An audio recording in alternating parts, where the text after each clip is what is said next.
每年無數嘅信徒從世界各地嚟到呢度，漫步喺耶路撒冷舊城狹窄嘅街道上，彎曲嘅苦路傳統上係由比拉多審判嘅現場為起點，一直到空嘅墳墓。信徒經過耶穌孭住十字架嘅14個站，而每一站都有一個象徵性嘅木製十字架，讓人喺唔同嘅站默想、敬拜或者祈禱，紀念耶穌嘅受難、死亡、埋葬同埋復活。苦路 Via Dolorosa 就係喺聖墓堂結束。教堂嘅重點係裏面有苦路嘅最後5個站，紀念耶穌嘅痛苦、被釘十字架、死、埋葬同埋復活。喺耶路撒冷舊城嘅心臟地帶，你可以揾到好多東正教基督徒對信仰嘅焦點同埋情感。聖墓堂係海倫娜皇后喺西元4世紀訪問聖地期間建造4座教堂之一，好多人認為係最出名嘅教堂。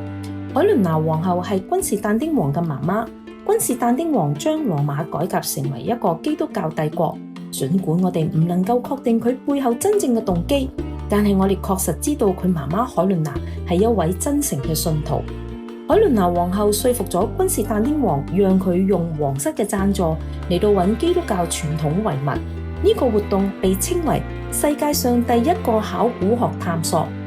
皇后呢次嘅旅程唔容易，嚟到聖地尋求耶穌嘅生平事蹟，例如死亡、埋葬同埋復活嘅地點。佢亦都拜訪咗當地嘅牧羊人、農夫同埋當地嘅猶太信徒，確定耶穌事蹟嘅主要地點，就興建咗4座歷史悠久嘅教堂，以紀念呢啲改變世界嘅事件。聖墓堂內邊有多層建築，包括拜占庭、十字軍同埋奧斯曼帝國時期，一直到而家。教堂係4世紀時興建嘅，多次被摧毀同埋重建。佢帶有時間嘅傷痕。教堂高高嘅天花板缺乏一啲嘅自然光，空氣中彌漫着濃烈嘅香氣，正正係佢獨特嘅正統風格。甚至喺燈光下改變咗隱藏喺視線之外嘅東西。咁樣一個奧秘嘅氣氛下，卻能夠將信徒帶到上帝嘅面前。6個唔同基督教宗派喺聖墓堂入邊，佢哋可以係共用空間。呢個係當時統治該城市嘅基督徒同埋穆斯林之間佢哋400年嘅協議一部分。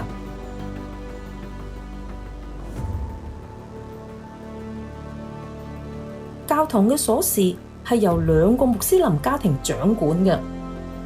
高高嘅雙木門每日喺崇拜結束就會鎖上，而每一日喺黎明時就會舉行精心嘅開門儀式，由3位牧者舉行，一位去拎鎖匙，一位扶住堂梯，一位爬上去將鎖匙放喺門閂入邊。然後呢3位牧者同時推開雙木門，為教堂開始忙碌嘅一日。每年呢度嘅門無數人經過，佢哋尋找到上帝對人嘅憐憫同埋愛。我哋又好似聽到抹大拉瑪利亞嘅喊聲喺空氣中回盪，話：他們奪走了我的主，我不知道他們把他放在哪裏。今日當你參觀呢座宏偉教堂時，或者都係時候去尋找基督嘅愛同埋赦免啦。多謝你嘅收睇。如果你想睇呢個視頻嘅完整版，或者想了解更多嘅信息，你可以點擊以下嘅網址。